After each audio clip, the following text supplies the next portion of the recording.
So, herzlich willkommen zum neuen Video von mir. Heute geht es darum, wie man einen Kamin anzündet und das alles nur mit Holz, ohne Grillanzünder etc. Als erstes lege ich hier ein kleines Stückchen hin, so, und ein bisschen feines kleines Holz, was sehr leicht anbrennt. Man kann das nochmal hier, ja, so ein Stück zerbricht, nochmal ein bisschen dicker machen und danach stapeln wir das Ganze einfach auf mit Zündhölzern, so dass es vierlagig ist. Und am Ende gibt es dann noch einen kleinen Trick von mir, den zeige ich euch dann auch. So.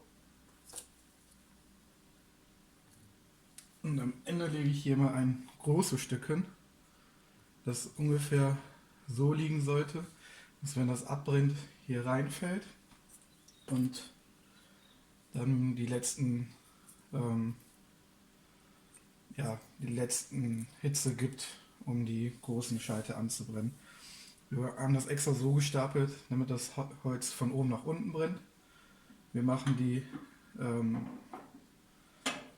Kaminöffnung machen wir ganz auf. Das heißt, die Luftzufuhr auf volle Pulle, die Sekundärluft und Primärluft zum Anzünden. Und dann geht es darum, das anzuzünden. So, wir gucken, dass es hier einmal eine bisschen größere Flamme hat.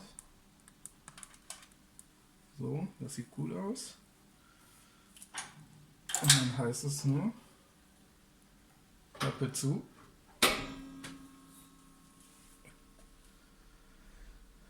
Und fertig ist das Feuer.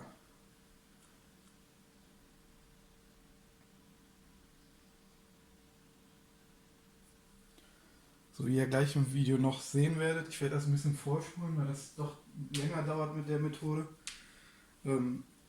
ist das ganze Feuer wirklich ohne Grillanzünder, nur mit dem Feuerzeug angemacht worden.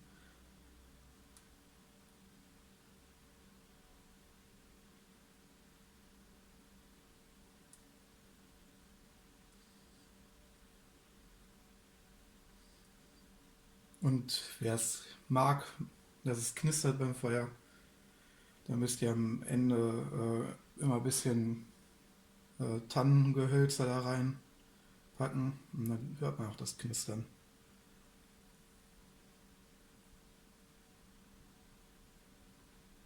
So. Wie gesagt, wichtig bei der Methode ist, dass die Luft, die Primärluft, Sekundärluft ganz offen ist. Wenn ihr eine Drosselklappe habt, dass die ganz offen ist und ja, dass der Zug des Kamins maximal ist.